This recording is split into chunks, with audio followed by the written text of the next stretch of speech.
Hello बच्चों, कैसे हैं आप सब। आई होप कि आप सब बहुत बढ़िया हैं। आज हम करने वाले हैं वर्कशीट नंबर 39 कक्षा 6 विषय गणित का। और डिस्क्रिप्शन में लिंक है, वहाँ से जाकर आप अन्य सब्जेक्ट का कंप्लीट सॉल्यूशन देख सकते हैं, इवन गणित का भी। ठीक है, चलिए बच्चों शुरू करते हैं। पाठ का नाम है आयतन धारिता। देखिए बच्चों, आयतन होता है ठोस का।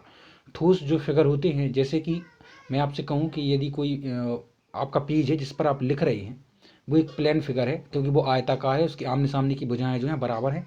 आप उसमें कुछ भर नहीं सकते। यदि आपका ज्योमेट्री बॉक्स यदि आपके पास है जिसमें आप पेन रखे हैं, जिसमें आपने पेन पेंसिल कटर, वो एक सॉलिड फिगर है क्योंकि उसमें कुछ रखा जा सकता है, जैसे कि बाउल हुआ ना, लोटा, और अन्य तरह के बॉक्सेस हुए, है ना। तो वो एक सॉलिड फिगर होते हैं, उन्हीं के बारे में, तो उन्हीं का आयतन होता है। ठीक है, उनकी क्षमता, आयतन, कैपेसिटी, वॉल्यूम, कुछ भी बोले आप। ठीक है, जैसे कि अब यदि एक घनाकार टैंक, घनाकार मतलब होता है ऐसा टैंक जिसकी सभी भुजाएं बराबर हैं। ठीक है, मैं आपको एक चित्र के माध्यम से समझाना चाहता हूँ। जैसे कि ये वाला हो गया एक घनाकार टैंक। तो ये टंकी जो है ना, इधर का ना है बॉक्स, समझ लो ऐसी ही टंकी है कोई, जिसकी सभी भुजाएं हैं बराबर। सबकी इसकी सभी भुजाएं कैसी हैं, बराबर। तो उसी के आधार का बोला गया है कि यदि एक घनाकार टैंक का आयतन 750 घन मीटर है। ठीक है, इसका जो घन मीटर है मतलब 750 मीटर क्यूब। ठीक है, क्योंकि 3 डायमेंशनल होता है ना, तो क्यूब चढ़ाते हैं अपन। लंबाई, चौड़ाई और ऊंचाई होती है इसकी। ठीक है, तो टैंक का लीटर में आयतन कितना हो, तो बच्चों लीटर में आयतन कितना होगा, तो ये एग्जाम्पल है, देखो दिया गया है 1 घन मीटर बराबर हो 1000 लीटर। ठीक है, जैसे कि कोई टंकी है, जिस टंकी जो है उसका 1 मीटर हो ऊंचाई यानी गहराई, 1 मीटर हो उसकी चौड़ाई। ठीक है, और 1 मीटर ही हो उसकी लंबाई। ठीक है, 1 मीटर क्या हो उसकी लंबाई। तो बच्चों मैं बताऊं, उसमें 1000 लीटर जो है पानी उसमें आ सकता है। ठीक है, बस वही बताना है। तो 75 घन सेंटीमीटर है, तो 1000 से गुणा कर दीजिए, तो वो हो जाएगी आपकी कितनी, 75,000 लीटर जो है उसमें पानी आएगा। ठीक है, तो 75,000 नहीं, 7,50,000। ठीक है, अगर आप 1000 से गुणा करेंगे तो 7,50,000 जो है उसमें पानी आ जाएगा लीटर। अब उसी आधार पर आपको क्वेश्चन नंबर 2 दिया गया है।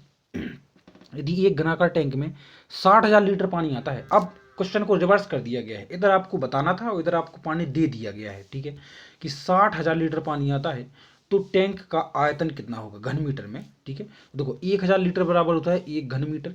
तो आप 60,000 लीटर पानी है उसमें, तो आप 1000 से यदि भाग देंगे तो 60 घन मीटर जो है उसका आयतन जो है हो जाएगा। यदि एक ठोस को एक बाल्टी में डालने पर 3 लीटर पानी हटाता है। देखो, एक ठोस कोई भी वस्तु है और पानी जो है फुल भरा हुआ है बाल्टी में। यदि वो उस वस्तु उस बाल्टी में डाली जाए तो जितना उस वस्तु का आयतन होगा एक्चुअली में, उतना ही पानी बाहर जाएगा। ठीक है, एक बात याद रखना। ठीक है, तो ठोस का घन सेंटीमीटर में आयतन ज्ञात कीजिए। तो 1 लीटर बराबर 1000 घन सेंटीमीटर। ठीक है, 1000 घन सेंटीमीटर मतलब 1 लीटर।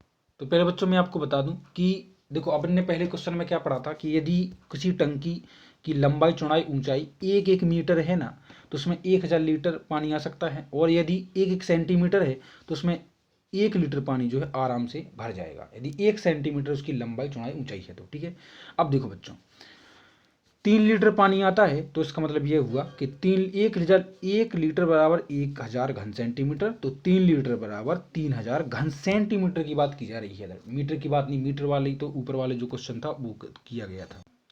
देखिए बच्चों, अब नेक्स्ट क्वेश्चन क्या है आपका। देखिए नेक्स्ट क्वेश्चन हमें बताया गया है कि 1 लीटर बराबर 1000 घन सेंटीमीटर है, तो 3 लीटर बराबर हो जाएंगे 3000 घन सेंटीमीटर। ठीक है, तो इसका मतलब यह है कि 3 लीटर पानी है तो जो ठोस वस्तु है उसका हो जाएगा आयतन 3000 घन सेंटीमीटर। ठीक है, अब इसी आधार पर मैंने दूसरा क्वेश्चन जो है सॉल्व किया है, आप उसको देखें। यदि एक ठोस का आयतन 6000 घन सेंटीमीटर है तो वह किसी बर्तन से भरे बर्तन में डुबोने पर कितने लीटर पानी बाहर आएगा। तो देखो बच्चों, 1 लीटर बराबर होता है 1000 सेंटीमीटर क्यूब मतलब घन सेंटीमीटर। ठीक है, अब देखो, यदि 6 लीटर पानी हुआ तभी तो 6000 घन सेंटीमीटर पानी जो है, ठीक है, बाहर आएगा। ओके, सॉरी, 6000 घन सेंटीमीटर किसी ठोस का आयतन हुआ तभी तो 6 लीटर पानी जो है बाहर आएगा। आएगा कि नहीं आएगा, तो बस इस हिसाब से आप इसका सॉल्यूशन लिख सकते हैं कि अतः 6 लीटर जो है पानी बाहर आएगा। ठीक है बच्चों, 6 लीटर पानी बाहर जो है वो आएगा। ठीक है, अब हम चलते हैं अगले क्वेश्चन पर। अगला क्वेश्चन क्या दिया गया है, देखो इसको नोट कर लें। नेक्स्ट क्वेश्चन है कि एक जग का आयतन है 1.2 लीटर है, तो जग का मिलीलीटर में आयतन क्या होगा। अब देखो, इधर संकेत भी दिया है कि 1 लीटर बराबर होता है 1000 मिलीलीटर। तो 1.2 लीटर इंटू 1000 तो 1200 मिलीलीटर जो है इसका सही आंसर हो जाएगा। एक बाल्टी का आयतन है 25,000 मिलीलीटर। तो बाल्टी का लीटर में आयतन बताइए, तो 1000 से भाग दे देंगे तो 25 लीटर जो है सही आंसर हो जाएगा। निम्नांकित मापों को लिखिए, बदलिए। 0.2.03 लीटर बराबर हो जाएगा 2003 मिलीलीटर, क्योंकि लीटर को मिलीलीटर में बदलने के लिए आपको 1000 से गुणा करना पड़ेगा। नेक्स्ट हो जाएगा आपका 0.75 लीटर। इसका मतलब जी है कि यह मिलीलीटर में कितना 750 मिलीलीटर। यदि आप 1000 से गुणा करेंगे तो सही आंसर यही है। नेक्स्ट वर्कशीट नंबर 40 है आपकी भार की समझ। भार आप जानते हैं, देखो यूनिट होती है किसकी, भार की यूनिट होती है ग्राम। क्या होती है, ग्राम। जैसे कि दूरी की यूनिट होती है मीटर, धारिता की होती है लीटर, उसी प्रकार भार की होती है ग्राम। कोई वस्तु का हम वजन करेंगे तो ग्राम में ही करेंगे, ठीक है। तो आप समझ सकते हैं कि 1000 ग्राम, 1000 ग्राम, मैं इसको चेंज कर लूँ, 1000 ग्राम बराबर होता है आपका 1 किलोग्राम। इतना चीज़ याद रखना आप, ठीक है। तो अब चलो इसी के आधार पर हम इसको समझने की कोशिश करते हैं। देखो बच्चों, इधर आपको मेन दिया गया है ऊपर, ठीक है। देखो आप इस तरह समझ सकते हैं, 1 किलोग्राम में 1000 ग्राम होते हैं। देखो इधर लिखा है 1 किलोग्राम में 1000 ग्राम होते हैं।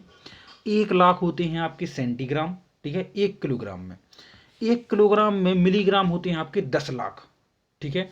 और 1 किलोग्राम में 1 किलोग्राम ही होता है, ठीक है। अब इसी आधार पे आपको ये पूरे भर देना है। जैसे कि आपसे कहा गया है 6000 किलोग्राम, 6 किलोग्राम, तो 6 किलोग्राम में 6000 ग्राम हो जाएंगे, 6 लाख सेंटीग्राम हो जाएंगे, 60 लाख मिलीग्राम हो जाएंगे, ठीक है।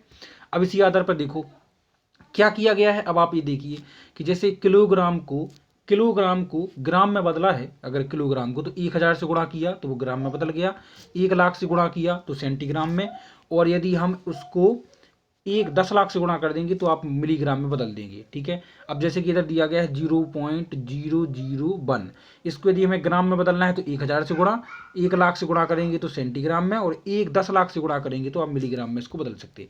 उसी के आधार पर आपको ये टेबल दी गई है, ठीक है। टेबल को समझने की कोशिश करें और फिर आप इसको इजीली सॉल्व कर सकते हैं, और मैं चाहता हूँ कि आप ही इसको सॉल्व करें।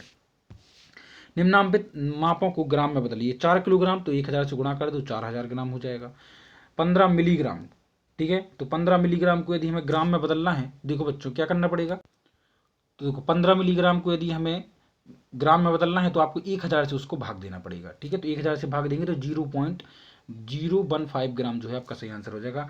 और अगर सेंटीग्राम को मिलीग्राम में ग्राम में बदलना है आपको तो 100 से भाग देना पड़ेगा, ठीक है। तो यदि आप 7 को 100 से भाग देंगे तो 0.07 ग्राम जो है आपका सही आंसर आ जाएगा।